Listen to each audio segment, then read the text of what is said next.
Assalamualaikum warahmatullahi wabarakatuh. Batur sedulur sekampung, selamat berjumpa kembali. Nama Syekh Muhammad Arsyad Al-Banjari hingga kini masih melekat di hati masyarakat Martapura, Kalimantan Selatan. Sabil Al-Muhtadin, alasan utama penulisan kitab ini oleh Syekh Muhammad Arsyad Al-Banjari karena adanya kesulitan umat Islam Banjar dalam memahami kitab-kitab fikih yang ditulis dalam bahasa Arab. Buku-buku yang membahas masalah fikih atau ibadah sholat, zakat, puasa, dan haji di Indonesia cukup banyak. Jumlahnya bisa mencapai ribuan, baik yang ditulis ulama asal Timur Tengah, ulama Nusantara, maupun para ilmuwan kontemporer yang memiliki spesifikasi tentang keilmuan dalam bidang fikih atau hukum Islam.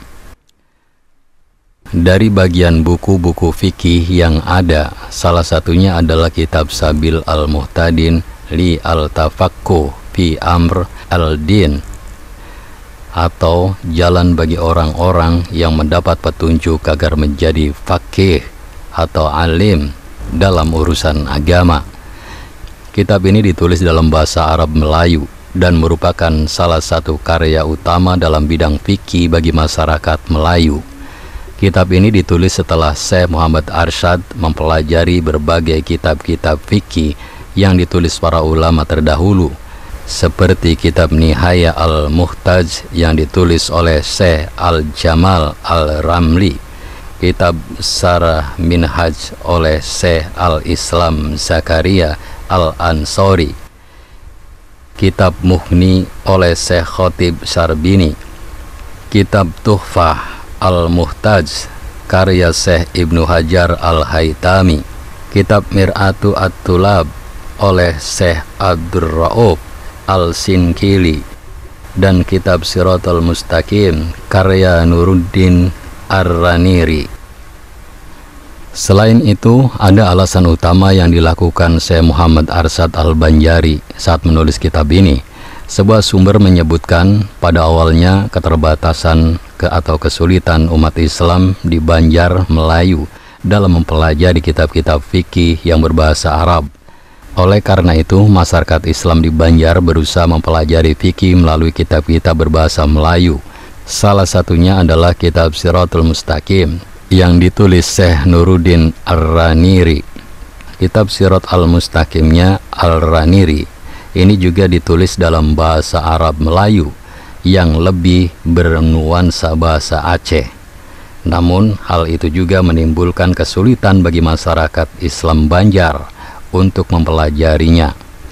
Oleh karena itu, atas permintaan Sultan Banjar Tahmidillah, Syekh Muhammad Arsyad Al-Banjari kemudian menuliskan sebuah kitab fikih dalam bahasa Arab Melayu yang lebih mudah dipahami masyarakat Islam Banjar.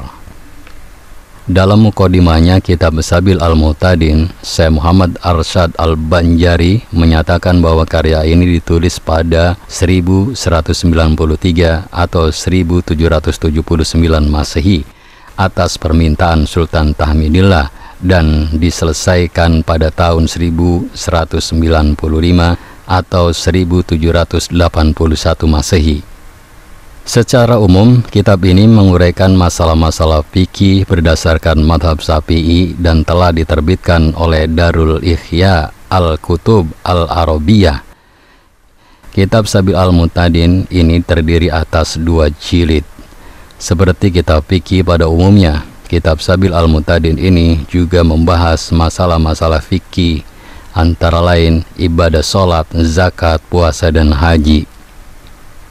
Menurut Najib Kailani, Koordinator Bidang Media dan Budaya Lembaga Kajian Islam dan Sosial Yogyakarta, dalam artikelnya yang berjudul Ijtihad Zakat dalam kitab Sabil Al-Muhtadin, menyatakan, meskipun ditulis pada abad ke-18, terdapat banyak sekali pemikiran cemerlang Syekh Arsyad dalam kitab ini yang sangat kontekstual di era sekarang.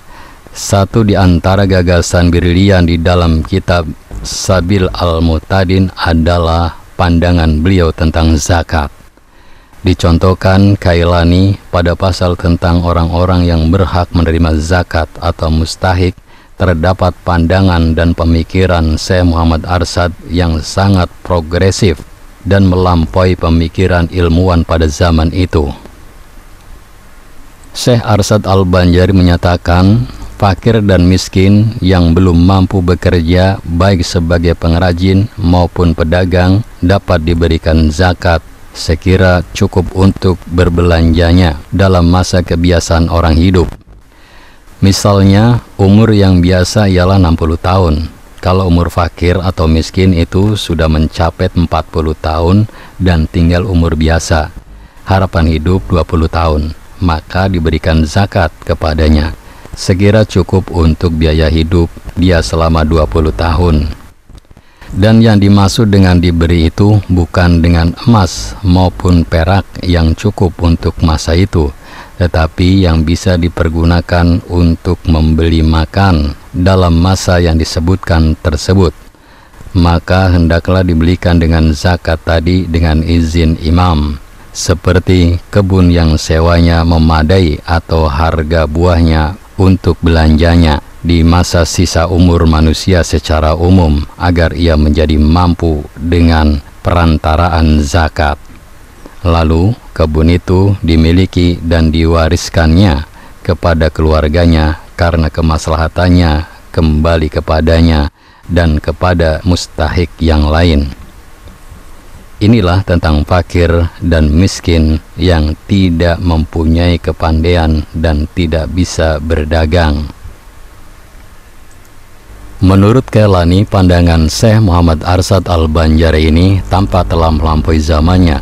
Sangat jelas bahwa pijakan gagasan ini adalah konsep kemaslahatan umum atau maslahah al-ammah, di mana zakat tidak sekedar dimaknai sebagai pemberian karitatif. Lebih jauh, ia merupakan satu mekanisme keadilan sosial, yaitu supaya harta tidak hanya terputar di kalangan orang kaya semata.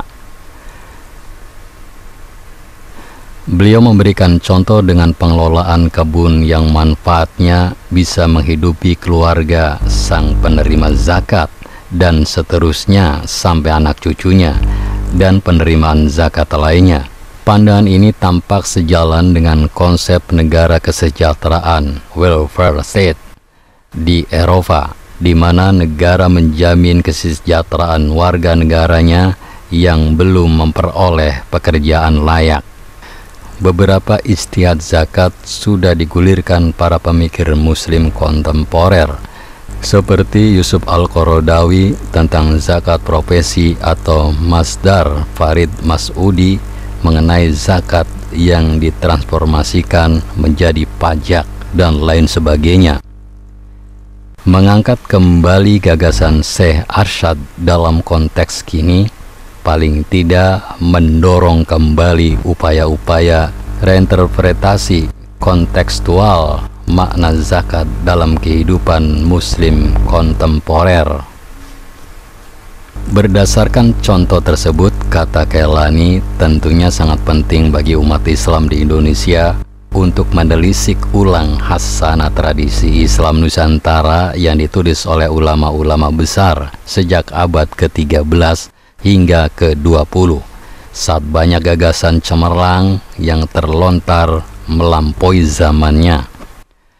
Seperti diketahui, kitab Sabil Al-Muhtadin ini tak hanya menjadi referensi ilmu fikih bagi umat Islam di Banjar, Kalimantan Selatan, tetapi juga bagi masyarakat Melayu lainnya seperti Brunei, Darussalam, Malaysia hingga Thailand.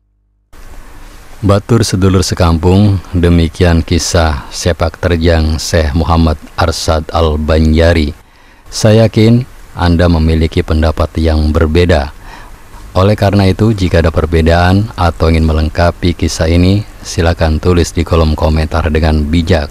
Terima kasih atas kebersamaannya. Jangan lupa klik tombol subscribe, like, komen, dan share sebanyak-banyaknya. Ingat, tetap meduluran aja pada tukaran. Wassalamualaikum warahmatullahi wabarakatuh.